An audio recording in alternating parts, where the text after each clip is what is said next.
Assalamualaikum warahmatullahi wabarakatuh. Hello everybody, back with me, Muhammad Ridho Ashari. Okay, I will discuss about how shall teacher use their physical presence in class.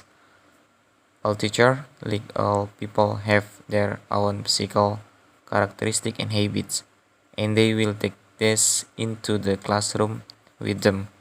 But there are a number of issues to consider which are not just indicative and which have a direct bearing on the student's perception of us.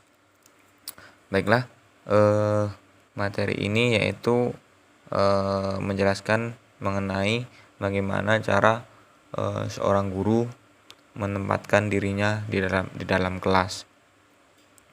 Nah, di sini kan pasti setiap guru itu mempunyai karakteristik yang berbeda-beda tentunya dari guru yang satu dengan guru yang lainnya. Misal dari ada yang galak, ada yang baik dan lain sebagainya lah, seperti itu. Nah, di sini bagaimana seorang guru itu bisa menempatkan bisa membuat nyaman seorang siswa, yaitu seorang siswa itu bisa menerima gurunya dengan baik. Nah, seperti itu. Untuk selain itu, siswa juga seperti itu. Antara siswa satu dengan siswa yang lainnya itu pasti mempunyai karakteristik yang berbeda-beda, kan seperti itu. Nah, untuk mengatasi itu, ini kembali lagi kepada guru. Kalau guru mempunyai kepribadian yang baik, tentunya di dalam kelas otomatis siswa lambat laun akan mengikuti, akan menerima gurunya itu dengan baik pula. Nah, seperti itu kurang lebihnya teman-teman. Yang berikutnya yaitu menjelaskan mengenai bagaimana pendekatan antara guru dengan siswa. Yang pertama ada proximity. Teacher shall be conscious of their proximity and in assessing their student reaction to what is happening in the classroom. Nah, yang pertama ini yaitu guru harus benar-benar peka terhadap apa yang sedang terjadi di dalam kelas maupun yang sedang dialami oleh siswa tersebut. Nah, yang kedua itu appropriasi. Deciding how closely you shall work with student is a matter of appreciation. So is the general way in which teacher sit or stand in classroom. Nah, yang kedua ini bisa dikatakan yaitu menyesuaikan. Nah, guru harus bisa menyesuaikan. Contoh, ketika di saat serius, guru itu harus memposisikan lebih serius daripada siswanya tersebut. Nah, ya, contoh yang berikutnya mungkin ketika ada penyampaian materi yang harus disampaikan dengan berdiri, dengan tegap, nah itu harus berdiri. Nah, ketika tidak, ya mungkin hanya duduk saja. Nah, harus bisa menyesuaikan lah, seperti itu. Yang ketiga yaitu movement, yaitu pergerakan. Most successful teacher move around the classroom to some extent. Nah, yang ketiga ini yaitu pergerakan. Yang dimaksud pergerakan di sini yaitu pergerakannya si guru ya. Tidak mungkin lah dalam satu materi full guru hanya duduk saja, kan tidak etis lah, seperti itu kan mungkin. Nah, jadi guru itu harus pandai untuk bergerak mungkin ke belakang atau bergerak untuk mendekati siswa, mungkin seperti itu. Yang keempat yaitu kontak. In order to manage a class successfully, the teacher has to be aware of what students are doing and where possible how they are failing. Nah, yang keempat ini yaitu harus adanya jalinan kontak yang baik antara guru dengan siswanya. Nah, seperti itu. Also, teacher use their voice in class. Perhaps the teacher most important instrument in the voice. How we speak and what our voice sound like have a crucial impact on class. Nah, berikutnya yaitu menjelaskan mengenai bagaimana seharusnya guru menggunakan suaranya di dalam kelas. Karena suara guru itu sangat penting di dalam kelas. Apapun yang diomongkan oleh guru itu harus mempunyai pengaruh atau impact ke dalam kelas tersebut. Nah, berikut ada beberapa keharusan guru menggunakan suaranya. Yang pertama yaitu audibility. They must be sure that the student at the back of the class can hear the just as well as those at the front. Jadi yaitu kemampuan pendengaran. Jadi guru itu harus benar-benar yakin bahwasanya siswa yang di belakang kelas itu harus terdengar oleh suara gurunya tersebut. Jadi siswa yang di belakang itu pendengarannya harus sama dengan siswa yang duduk di bangku depan. Untuk yang berikutnya yaitu variasi. It is important for teacher to vary the quality of their voice and the volume they speak at depending on the type of lesson and the type of activity. Yang berikutnya yaitu variasi. Yang dimaksud variasi di sini yaitu bagi guru itu sangat penting untuk memvariasikan kualitas suara mereka dan volume yang mereka ucapkan itu tergantung pada jenis pelajaran yang sedang mereka ajarkan.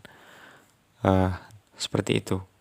Yang berikutnya yaitu conservation. Just like opera singers, teacher has to take great care of the voice. Conserving the voice is one thing teacher will want to take into account when planning a day's or a week's work. Yang berikutnya yaitu konservasi. Yang dimaksud konservasi ini yaitu menjaga. Nah, guru itu harus menjaga suaranya itu harus benar-benar dengan baik seperti halnya seorang penyanyi yang menjaga suaranya itu dengan baik.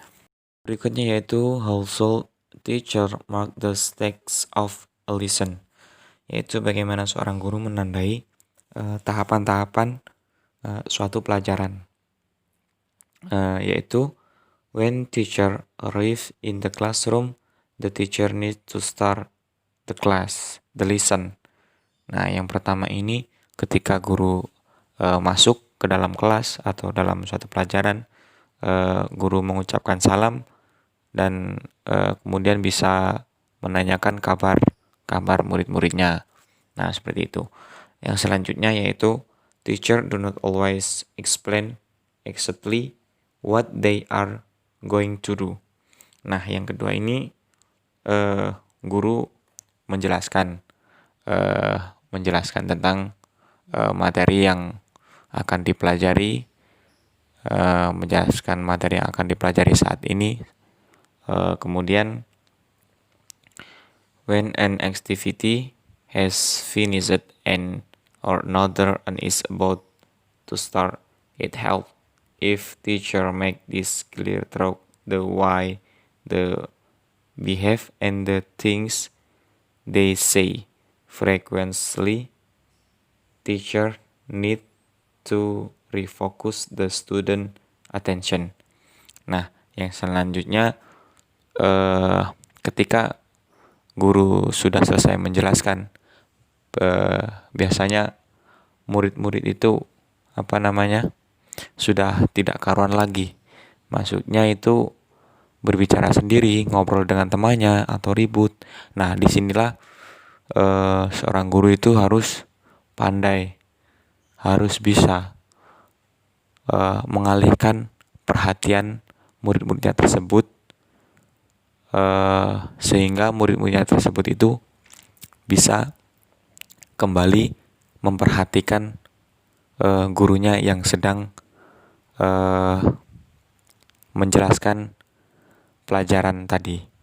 Nah, yang selanjutnya yaitu finally, when an activity or a lesson has finished, it helps its teacher is able to provide some closer summary of what has happened, perhaps or a prediction of what will take place in the next lesson.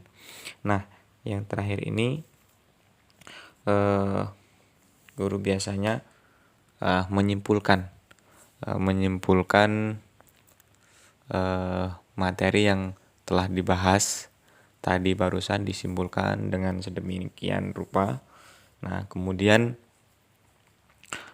tidak hanya menyimpulkan, lalu ketika sudah mau akhir itu biasanya guru mengingatkan lagi kepada muridnya, menyampaikan bahwasanya besok kita akan mempelajari materi tentang ini. Nah, seperti itu.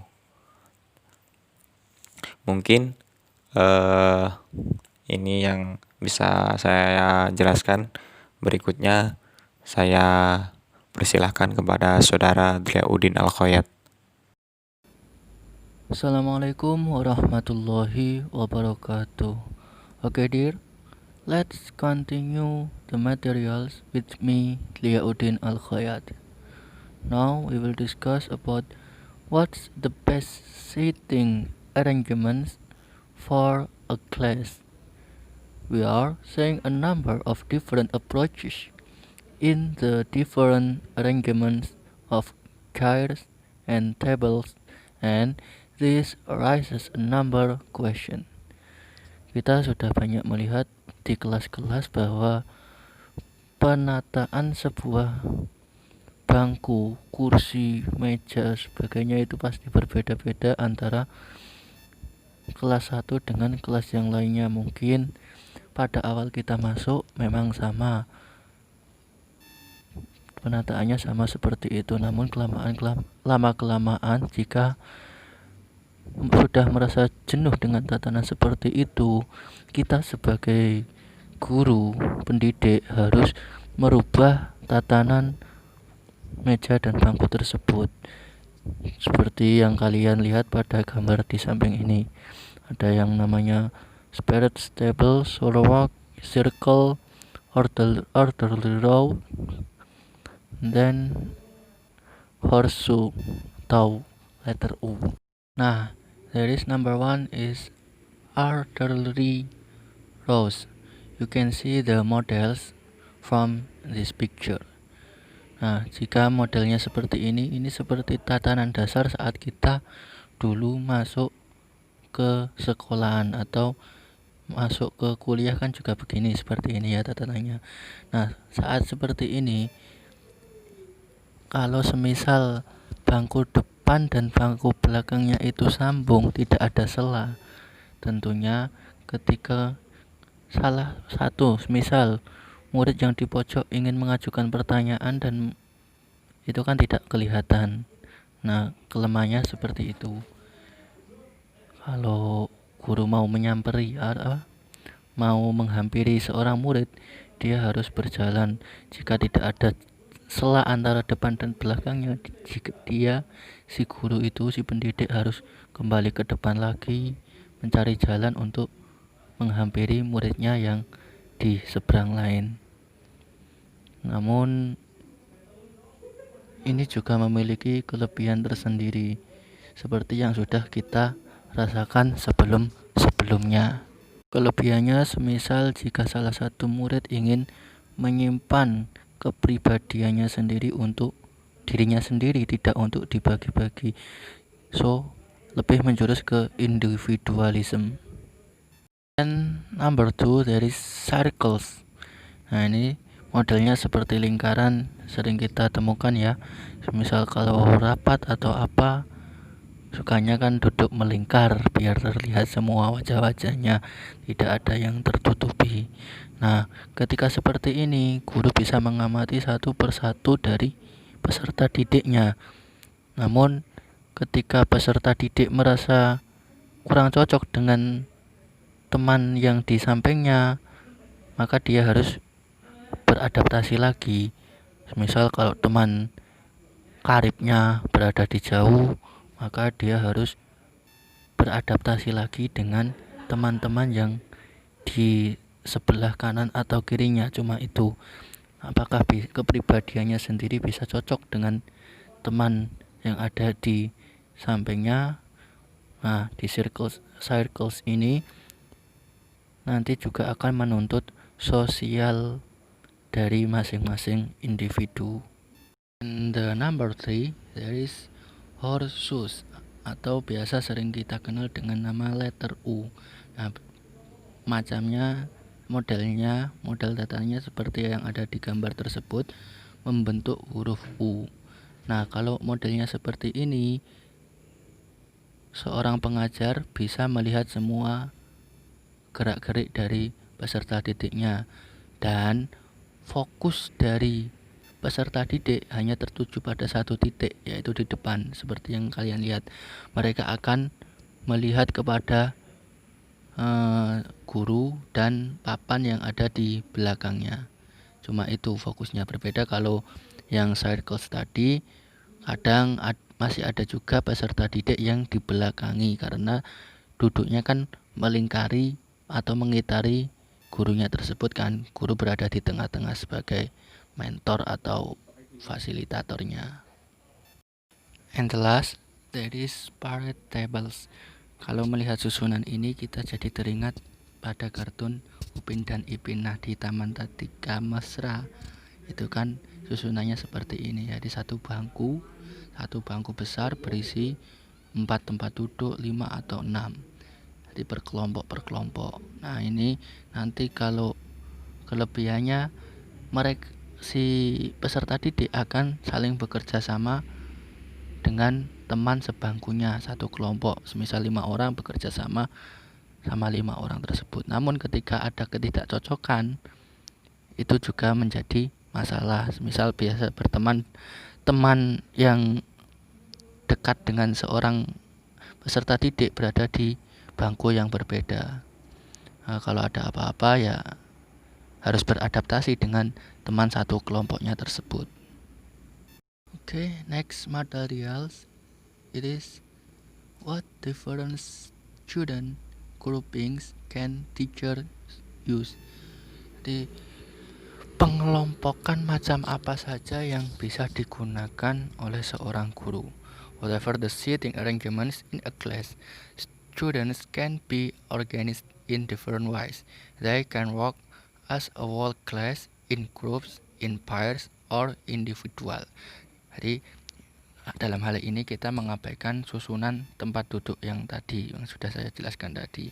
Nah, di sini guru bisa membuat atau memberikan tugas secara kelompok, baik satu kelas, grup 5-5 misalnya, atau berpasang-pasangan dengan teman yang sering kita laksanakan dulu waktu sekolah, teman satu bangku begitu. Jadi satu dengan satu, atau tugas individu ya, maklumlah, sudah lumrah kalau tugas individu. In groupings, there is whole class. This does not always mean the class sitting in orderly rows. Whatever the sitting arrangements, the teachers can have the student focus on him or her and the task in hand. Tidak hanya berpatok pada susunan orderly rows. Semua macam susunan tempat duduk bisa menggunakan atau dikasih tugas secara whole class, keseluruhan, satu kelas satu tugas. Semisal yang kita dapatkan di semester kemarin ada drama, namun sayangnya tidak terlaksana karena pandemi ini. Selanjutnya ada group work and pair work. Both pair work and group work give the students chance for greater independence because they are working together without the teacher controlling every move.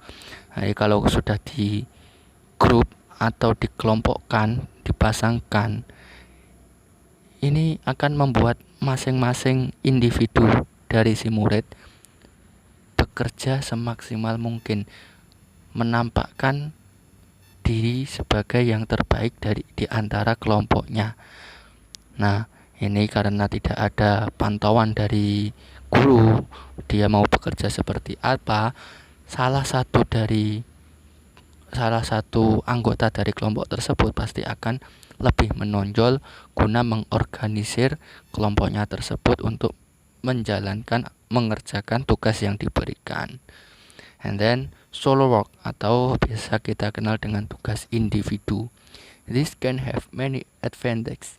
It allows students to work at their own speed, allows them thinking time, allows them in short to be individuals. Nah, kalau solo work sudah jelas keuntungannya akan berdampak kepada masing-masing individual. Kalau biasa bekerja lelet, mengerjakan tugas santai ditunda-tunda, ya akan seperti itu. Kalau sudah terbiasa cepat, speednya dia akan lebih cepat mengumpulkan tugasnya.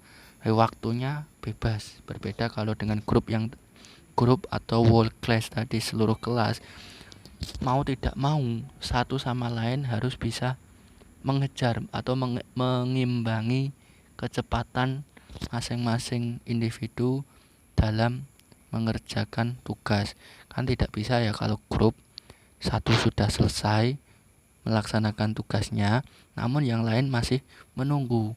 Itu namanya tetap tugas belum selesai. Kalau individu selesai ya selesai, tidak ada menunggu yang lainnya. Jelas? How can teachers evaluate the success or failure of their lesson? Tentunya setelah kita sebagai pendidik memberikan pengajaran entah selama 1 kali pertemuan, 1 minggu, 1 bulan, 1 semester, di akhir nanti akan diberi evaluasi apakah pelajaran atau materi yang kita sampaikan tadi mengena, bisa ditangkap oleh si murid, atau hanya lewat, tidak membekas apa-apa. Good teacher managers also need to assess how well their students are progressing. This can be done through a variety of measures including homework assignments, speaking activities, where the teacher scores the participation of each student, and frequental small progress test. Nah, yaitu guru yang baik, pengajar yang baik, pengoperasiannya atau cara bekerjanya pasti membutuhkan sebuah evaluasi untuk mengetahui keberhasilan atau kegagalannya dalam menyampaikan materi. Nah, kalau memberikan evaluasi ini variasinya banyak sekali macamnya.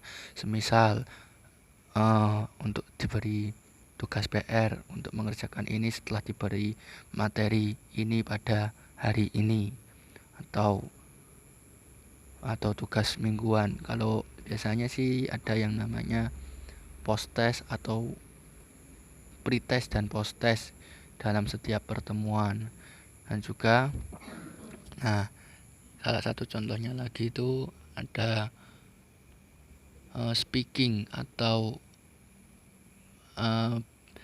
sejauh mana. Kan awalnya biasanya anak-anak ketika masuk masih awal-awal baru-baru itu pada diam semua kan, tidak semuanya bisa aktif. Suatu ketika si guru bisa memberikan nilai kepada anak-anak tergantung keaktifan mereka masing-masing. Apakah dia mau bertanya, mau memberikan pendapat, pokoknya dia aktif, tidak stuck, diam di dalam kelas, tidak ada perubahan. Dan juga contohnya mengevaluasi ya, untuk seperti UTS yang 3 bulan sekali, atau 1 semester sekali, atau 1 tahun sekali. Tuh.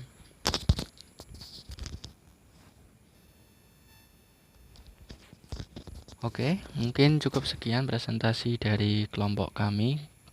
Saya dan Rito, saya selaku pemateri mengucapkan terima kasih banyak atas perhatiannya, dan mohon maaf apabila saya dan teman saya yang banyak kekurangannya ini ada salah tutur kata, salah menafsirkan, salah memberikan contoh dalam materi ini. Selebihnya, mari kita bahas pada sesi diskusi berikut. Sekian dari kami. Wassalamualaikum warahmatullahi wabarakatuh.